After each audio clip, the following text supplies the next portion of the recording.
Bonjour et bienvenue dans ce nouveau vlog. Aujourd'hui je suis à Puerto Maldonado en plein milieu de l'Amazonie basse. Ça fait trop bizarre.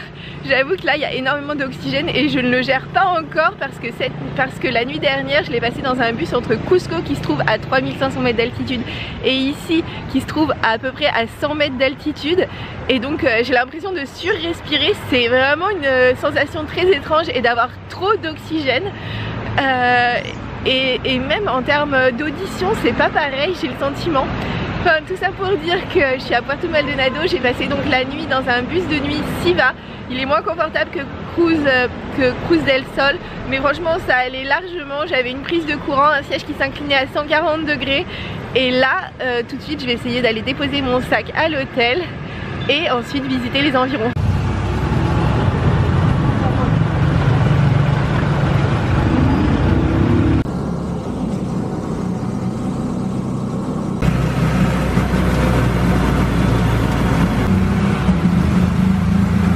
Je viens d'arriver dans ma chambre alors même que je suis au cœur de Puerto Maldonado. J'ai l'impression d'être dans une petite cabane dans la jungle. C'est trop mignon. Voici mon lit. Et surtout regardez le toit. Il est complètement... je sais pas comment dire, en plastique je crois. Il y a de la paille au mur. Ça c'est ma salle de bain. Et le toit est fait en paille. Il est 8h15 et là j'essaye de trouver un endroit ouvert pour prendre mon petit déj. Je viens de prendre mon petit déj dans un resto qui s'appelle Semilia. J'ai pris du coup des toasts d'avocats. Les avocats sont trop bons ici. C'était avec un petit peu de sel et de sauce pimentée, c'était incroyable. Et une tarte à la mangue, en fait ils la font comme de la tarte au citron, sauf qu'à la place de la crème de citron, et ben c'était de la mangue. Et c'était trop bon. Ce resto a l'air d'un petit resto paisible au bout du monde. Et de toute façon cette ville me fait penser vraiment à une petite ville paisible du bout du monde. Je suis retournée dans le même resto pour prendre mon repas du midi. Là j'ai pris un jus de fruits qui a l'air trop bon et un bol de quinoa. Et ensuite ce soir je pars faire une croisière au coucher du soleil. Ça a l'air d'être incroyable et c'est le truc à faire ici, donc j'ai super hâte. Voici mon bol de quinoa. J'ai l'impression d'être une instagrammeuse quand je suis en train de le filmer. Alors le bol de quinoa était super bon avec des produits hyper frais, le jus aussi, je vous conseille vraiment ce resto. Maintenant je vais aller me préparer pour le fameux tour au coucher du soleil. La plupart des agences en ville proposent cette excursion, vous pouvez aussi la réserver directement avec votre hôtel. Le gérant de l'agence est venu me chercher devant mon hôtel, alors en moto sans casque, j'ai adoré, on a fait seulement 500 mètres donc ça va. On a attendu cette voiture qui va nous emmener à 8 km d'ici, là où va commencer véritablement l'excursion. A priori on est 3 ou 4. On traverse actuellement un pont qui fait 720 mètres de long, c'est le deuxième plus long de tout le Pérou.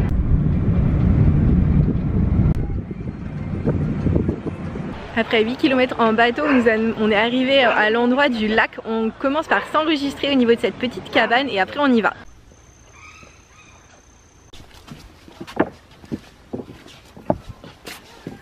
De palmeras, totalmente de palmeras.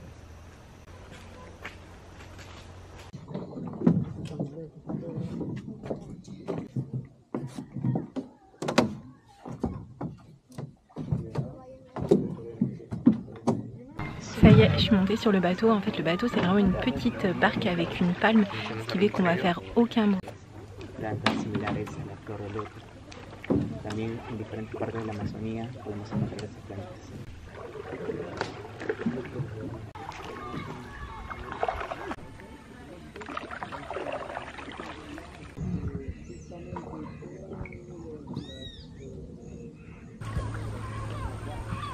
Los guacamayos suelen tener sus crías en estos lugares.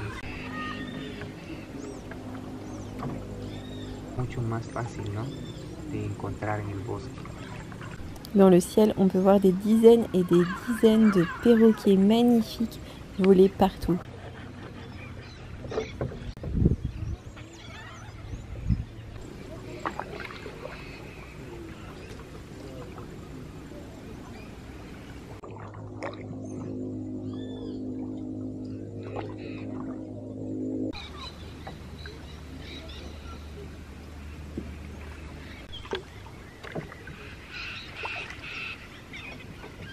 Alors que nous étions en train de naviguer paisiblement sur ce lac magnifique, tout à coup, le guide s'est arrêté et a sorti des morceaux de poulet de son sac.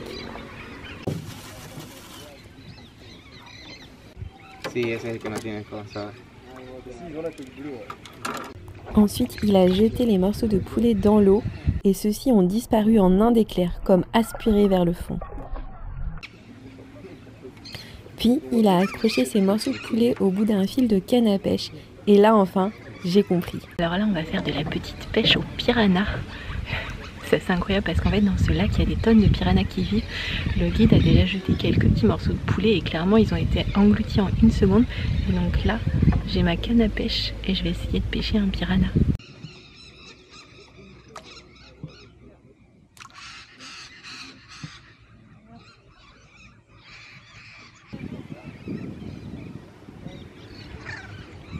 Pour l'instant ma pêche au piranha est tout à fait infructueuse. Mais regardez comme le lac est magnifique par ailleurs. Dans ce lac, on peut voir des tonnes de perroquets qui volent. Il y a aussi des martins pêcheurs, des cormorans. Et dans l'eau, il y a des piranhas et des caïmans.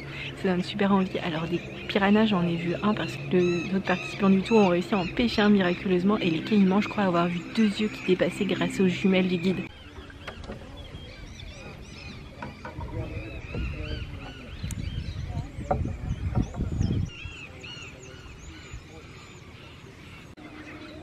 Voilà la tête d'un caïman. Au milieu, le point noir. En fait, on verra que sa tête.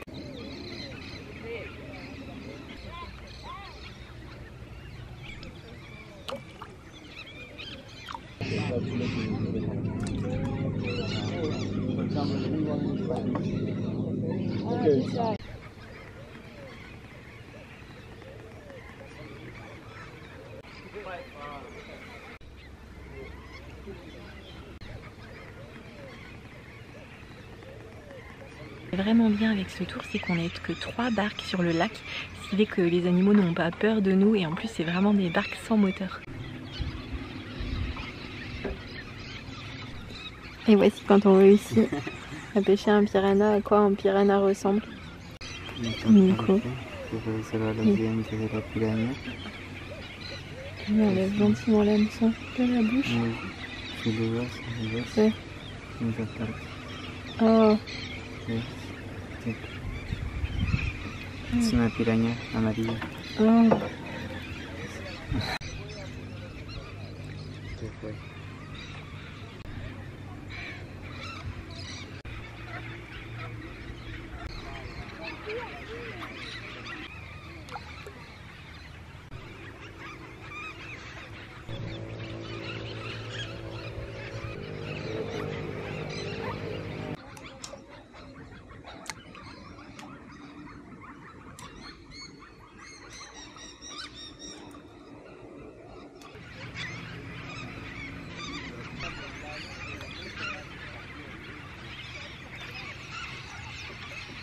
Et voilà, le piranha a mangé le poulet.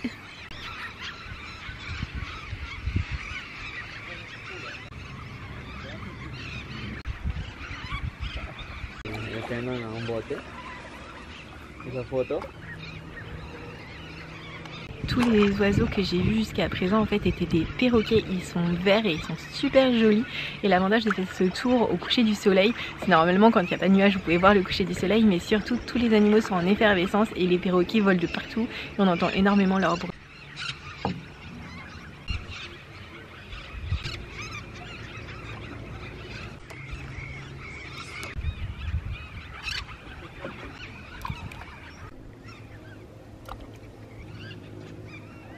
Il fait un peu nuit et le guide m'a expliqué qu'en fait les perroquets qui vivent ici c'est une espèce endémique, c'est-à-dire qu'elles ne vivent qu'ici. Et là il commence à faire un petit peu nuit mais on reste parce qu'apparemment c'est le meilleur moment pour voir des caïmans.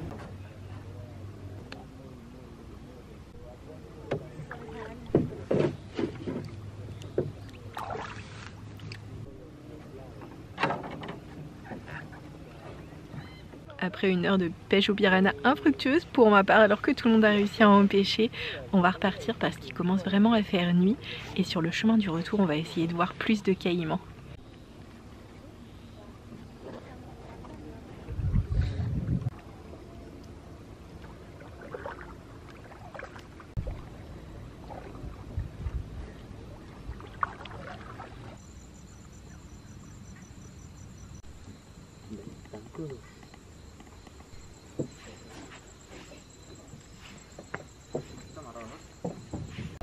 Après 1h30 sur le lac, on est reparti, il faisait complètement nuit.